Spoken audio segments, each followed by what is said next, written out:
The invisible line, the fluorescent lights of the subway car flickered as it rattled through the tunnel, carrying its cargo of tired souls through the arteries of the city. It was 6:47 p.m. on a Wednesday, that peculiar time when the day shift bleeds into evening, when exhaustion sits heavy on every shoulder and patience wears thin. Marcus Williams had been on his feet for 11 hours straight. At 23, he worked 2 jobs, mornings at a warehouse in Brooklyn, afternoons at a coffee shop in Manhattan.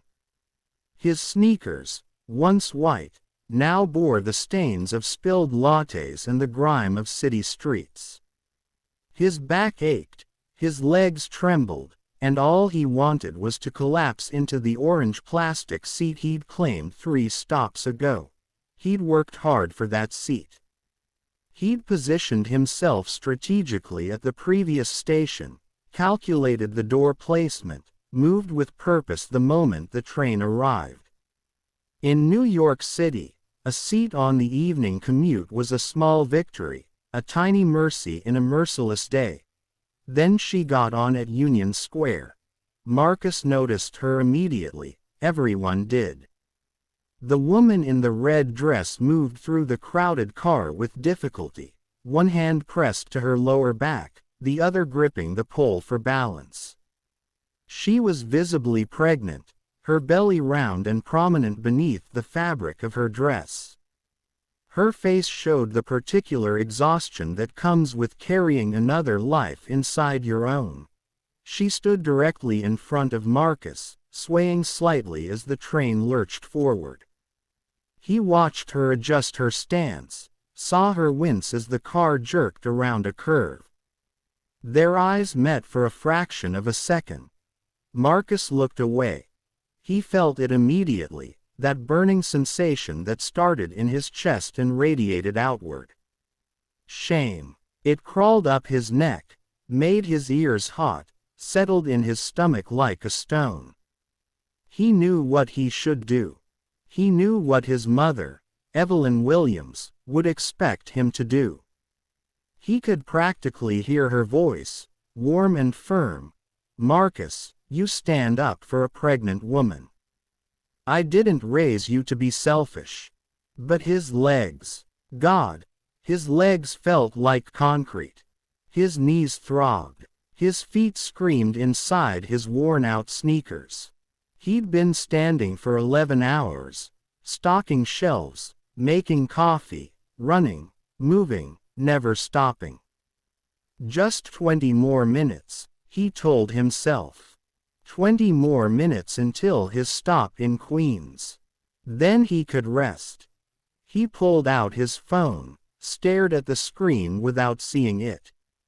Anything to avoid her eyes, to avoid the silent judgment he imagined radiating from everyone around him. But he could feel them looking. He could sense the weight of their gazes, the unspoken accusation hanging in the recycled air of the subway car. The man in the suit 2 seats down shook his head almost imperceptibly. A woman across the aisle whispered something to her companion. A teenage girl looked at him with undisguised disgust. They didn't know. How could they know? They couldn't see the 12 hours he'd already endured, the rent payment he'd barely scraped together, the ramen noodles that constituted dinner 4 nights a week. They couldn't feel the persistent ache in his lower back from lifting boxes, the burning in his calves from standing behind a counter all afternoon. All they could see was what they wanted to see, a young man sitting while a pregnant woman stood. The optics were damning. The woman in the red dress shifted again, and Marcus heard her sigh. It was a small sound, probably involuntary, but it pierced him like a knife. He gripped his phone harder, his knuckles going pale. 20 minutes, he told himself. Just 20 more minutes. But each second felt like an hour. The shame wasn't diminishing. It was growing, expanding to fill every corner of his consciousness. He tried to rationalize it. He tried to tell himself that she looked healthy, that pregnancy wasn't an illness, that men and women were supposed to be equals now, weren't they? But he knew, deep down, beneath all the justifications and rationalizations, he knew he was wrong. He knew his mother would be disappointed. He knew he was choosing his own comfort over someone else's need. The train screeched into the next station. A few people got off, a few more squeezed on. The woman in red remained standing, now gripping the pole with both hands. Marcus caught a glimpse of her face, pale, drawn, weary beyond words. She couldn't be more than 30, but right now she looked ancient. Stand up, something inside him screamed. Just stand up.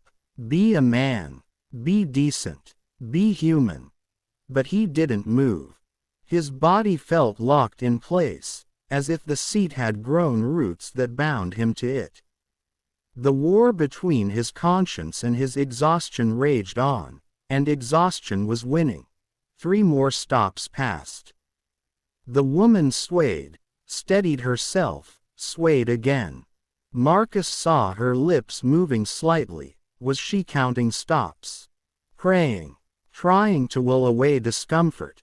At 34th Street, an older woman with silver hair stood up from a seat near the door. She was at least 65, with a cane hooked over her arm. She gestured to the pregnant woman. "Honey, please, take my seat," she said, her voice cutting through the noise of the train.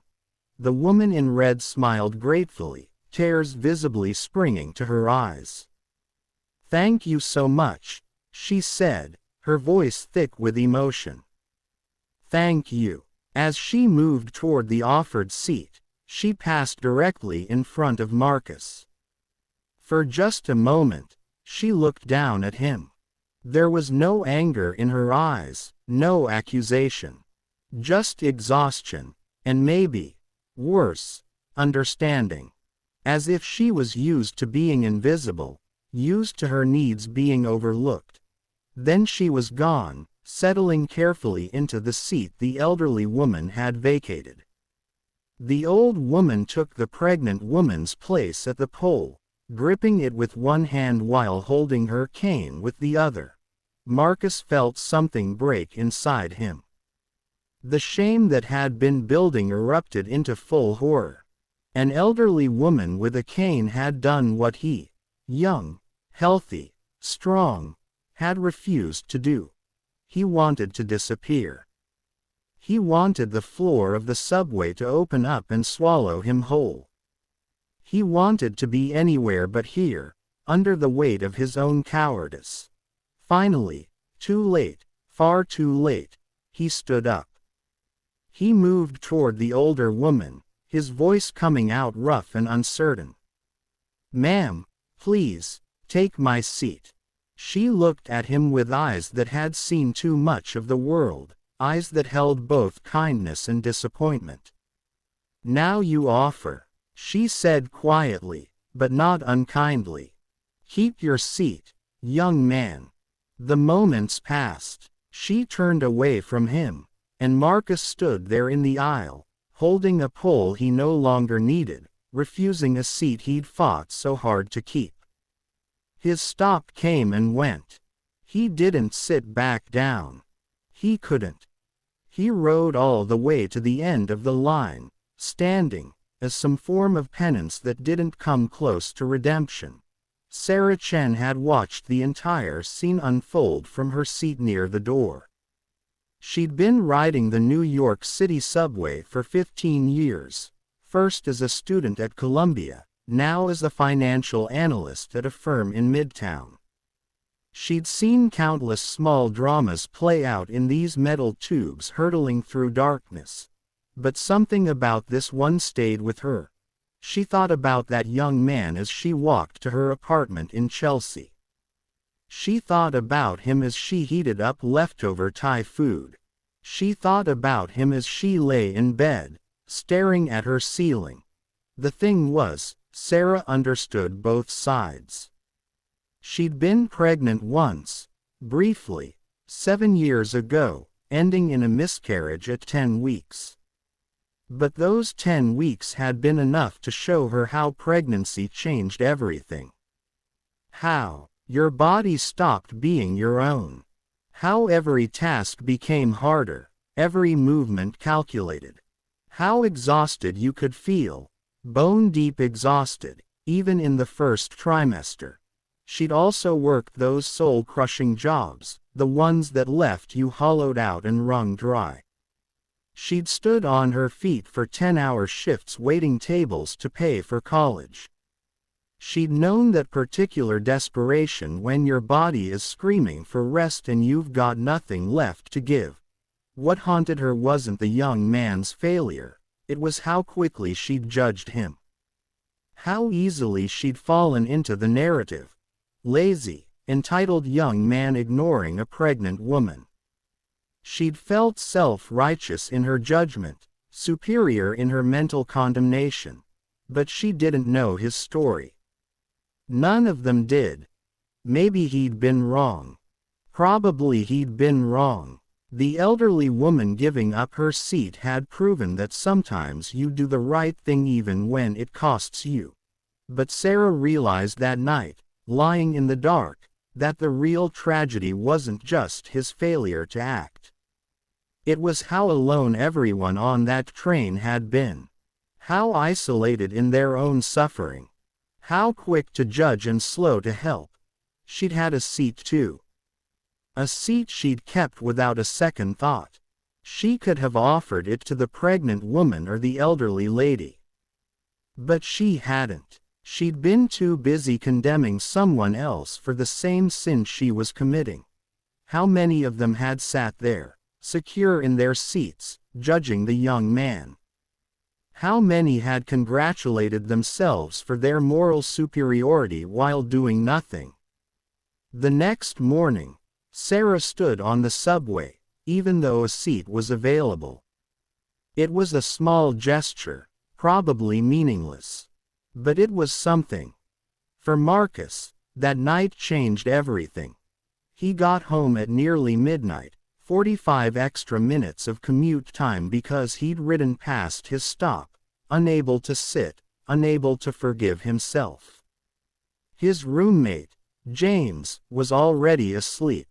The tiny apartment they shared in Queens was quiet, just the hum of the refrigerator and the distant sounds of the city that never truly sleeps. Marcus sat on his bed, really just a mattress on the floor, and put his head in his hands. He thought about calling his mother, but what would he say? That he'd failed to live up to everything she'd taught him. That when the moment came to show basic human decency, he'd chosen comfort instead. His phone buzzed. A text from his boss at the coffee shop. Can you cover tomorrow morning? Dave called in sick. Another shift. More hours on his feet. More exhaustion to justify the next time he might have to make this choice. He typed back, yes. But something had shifted. That woman's face, the pregnant woman in the red dress, was burned into his memory. Not angry, not accusing. Just tired and resigned, as if she'd expected nothing better. And the elderly woman. God, the elderly woman. She'd done it without hesitation, without fanfare. She'd seen someone who needed help and she'd helped, despite her own limitations. That was the person Marcus wanted to be. That was the person his mother had tried to raise. Somewhere along the way, in the daily grind of survival, in the exhaustion and stress and financial pressure, he'd lost sight of it. He'd let the city make him hard. He'd let his own struggles blind him to the struggles of others. Marcus didn't sleep much that night. He lay awake thinking about poverty, about how it grinds you down, makes you selfish because you have to be, makes you hoard small comforts because they're all you have. He thought about how the system that kept him working 2 jobs to afford a mattress on the floor in a shared apartment was the same system that left everyone on that train too exhausted to help each other. But he also knew that wasn't an excuse. Plenty of poor people were kind. Plenty of exhausted people still had compassion. The elderly woman had proven that. The next morning, Marcus woke up early for his extra shift. His legs still ached. His back still hurt. Nothing had changed in his circumstances. But when he got on the subway at 5:47 a.m., when it was mostly empty and seats were plentiful, he stood anyway. He held the pole and he stood. And he kept standing. For the next 3 weeks, Marcus didn't sit on the subway. Not once. His legs screamed. His back protested. But he stood. It wasn't about penance anymore, though it had started that way. It became about remembering. About staying conscious. About not letting the grind make him forget his humanity. The woman in the red dress was named Jennifer Martinez. She was 32 years old, 7 months pregnant with her second child, and working as a paralegal at a firm in Manhattan. She lived in Queens, a commute of approximately 45 minutes each way. That night on the subway wasn't her first time standing while pregnant, and it wouldn't be her last. She'd gotten used to it, actually. After her first pregnancy 4 years ago, she'd learned not to expect much from strangers. Some days, people offered seats. Some days, they didn't. She'd developed a kind of numbness to it, a protective coating against disappointment. But that night, when the elderly woman had offered her seat, Jennifer had nearly broken down crying right there on the train. It wasn't just the relief of sitting, though that was considerable. It was being seen, being recognized as someone whose needs mattered. The young man in the beige shirt had looked right at her and looked away. That had hurt in a way she couldn't fully articulate. Not because she felt entitled to his seat, she didn't. But because of what that look said about her invisibility. When you're pregnant, especially in the later months, you feel hypervisible and completely invisible at the same time. Your body announces itself, cannot be ignored, takes up space apologetically. But the person inside that body, the exhausted, scared, excited, overwhelmed person, that person often disappears. Jennifer thought about her husband, Michael, who worked construction and came home every night with his own catalog of aches and pains. She thought about her 4-year-old son, Daniel, who didn't understand why mommy couldn't pick him up anymore, why she moved so slowly, why she was always tired. She thought about the structural failures that left everyone so depleted. The workplaces that didn't accommodate pregnancy. The healthcare system that treated growing a human as an inconvenience. The city that was both beautiful and brutal, that demanded everything and gave back the minimum. That night, she held her son extra tight before bed. She told him that when the baby came, they would all have to help each other, take care of each other, be kind even when being kind was hard. Daniel, with the beautiful simplicity of 4-year-olds, said, "Okay, mommy. I'll share my toys with the baby." Jennifer smiled through tears. "That's perfect, sweetie. That's exactly right." The elderly woman with the cane was Dorothy Washington, 71 years old, retired nurse, widow, grandmother of 6. She lived in a small apartment in Harlem and was returning from a volunteer shift at a community center where she taught kids to read. Dorothy's knees were shot, arthritis that made every step an adventure in pain management. Her doctor had told her to use the cane. Her daughter had told her to stop volunteering, to rest, to take it easy. But Dorothy had lived through too much to take it easy. She'd marched in civil rights protests in the 60s. She'd worked double shifts as a nurse to put her kids through college. She'd buried a husband and a son. She'd seen poverty, injustice, and cruelty up close. And she'd also seen extraordinary kindness, often from those who had the least to give. When she saw that pregnant woman swaying on her feet, saw that young man determinedly looking at his phone, Dorothy didn't even think. She just acted. Her knees would hurt whether she was sitting or standing. But that young woman needed the seat more. It was simple to her.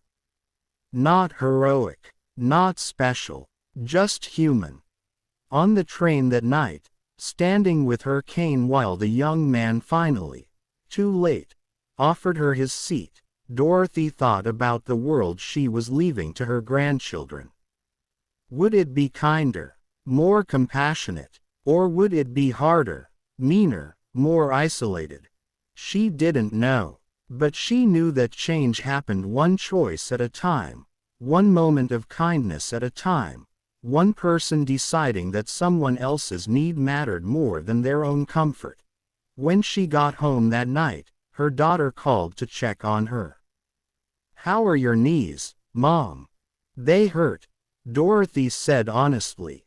"But they always hurt. Did some good today though. At the center, on the subway, actually."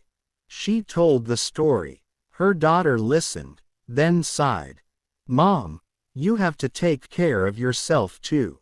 "I am, baby. Being kind to others. That's how I take care of myself. That's what keeps me human." Months later, Marcus was standing on the platform waiting for his train when he saw her. The woman in the red dress. Only now she was carrying an infant in one of those chest carriers, the baby's tiny face barely visible in a bundle of blankets. Recognition flashed across her face. She remembered him too. Marcus felt his heart drop. What could he possibly say? But before he could speak, she walked over to him. "I remember you," she said. Her voice was neutral, not warm but not cold either. "I'm sorry," Marcus blurted out. "That day on the train. I should have. I was wrong. I'm so sorry." She studied him for a moment. The baby made a small sound and she adjusted the carrier slightly. "I'm not going to tell you it's okay," she said finally. "Because it wasn't. But I accept your apology." Marcus nodded, feeling tears prick his eyes. "For what it's worth, I think about that day a lot." "It changed me, did it?" she asked, and there was genuine curiosity in her voice now. "Yeah, I stand now, on the subway, every time." A small smile touched her lips. "That's good. That's really good." The train arrived. They got on together, the car moderately crowded. There were 2 empty seats near the door. "Please," Marcus said, gesturing to one. "Sit." "Thank you," Jennifer said, settling carefully into the seat, adjusting the baby. Marcus took the other seat, and for a moment they sat in companionable silence. Then Jennifer spoke. "His name is Gabriel," she said, gesturing to the sleeping baby. "He was born 6 weeks ago. He's beautiful," Marcus said, and meant it. "That day on the train," Jennifer continued, "I was so angry. Not just at you, at everyone. At a world that makes everything so hard. Where everyone's so exhausted they can't see past their own needs." "I understand," Marcus said quietly. I'm working one job now instead of two. It helps. But I remember what it was like. That's the thing, Jennifer said. I get it too. I really do. I know everyone's struggling. But we can't let that make us forget each other, you know. We can't let it make us cruel. Marcus nodded. He thought about Dorothy Washington, wondered if she was still riding the trains, still offering kindness even when it cost her. The old woman, he said suddenly. The one who gave you her seat. She taught me something that day. Me too, Jennifer said softly. She reminded me that kindness still exists. That it's possible even when it's hard. They rode together for 3 more stops, talking about everything and nothing, the challenges of the city, the price of rent, the weather, small kindnesses they'd witnessed. When Jennifer's stop came, she stood carefully, making sure Gabriel was secure. Thank you, she said to Marcus. For apologizing. For changing. That takes courage. Thank you, Marcus replied. For giving me a chance to. She smiled, then disappeared into the crowd on the platform. Marcus rode on, standing even though her seat was now empty. He watched the city pass by through the grimy windows, this impossible, beautiful, brutal place where millions of stories unfolded every day, where people failed each other and saved each other, sometimes in the same breath. He thought about his mother, about Dorothy Washington, about Jennifer Martinez. He thought about all the small choices that made up a life, all the tiny moments where you either saw someone else's humanity or you didn't. The subway rattled on, carrying its cargo of souls through the darkness, everyone alone together, everyone struggling, everyone deserving of kindness. Even when kindness was hard. Especially when kindness was hard. That was the lesson. That was what that one moment on a Wednesday evening had taught him. Not that you should help people only when it's easy, but that you should help people especially when it's hard. Because those are the moments that define you. Those are the moments that say who you really are. Marcus got off at his stop, climbed the stairs to the street, walked toward his apartment under the glow of streetlights and neon signs. Tomorrow he'd wake up and do it all again. Work, commute, live, try to be better. It was all any of them could do. Keep trying. Keep seeing each other. Keep choosing kindness even when exhaustion made it easier to choose comfort. One subway ride at a time. One moment at a time. One chance at a time to be human in a world that makes being human so hard. That was the story. Not of one person's failure or one person's redemption, but of all of them, interconnected, struggling, capable of both cruelty and grace. All of them trying to make it through another day in a city that never sleeps, a world that never stops demanding more, and maybe, just maybe, learning to give more anyway. Not because it was easy, but because it was right. Because at the end of the day, that elderly woman with the cane had shown them something profound. That the measure of a person isn't what they do when it costs nothing, but what they do when it costs everything. And sometimes, on a crowded subway on a Wednesday evening, everything is just a seat. Just a moment of discomfort. Just a small sacrifice. But small sacrifices, accumulated over a lifetime, in a million moments, by millions of people. That's how the world changes. That's how we save each other. One subway ride at a time.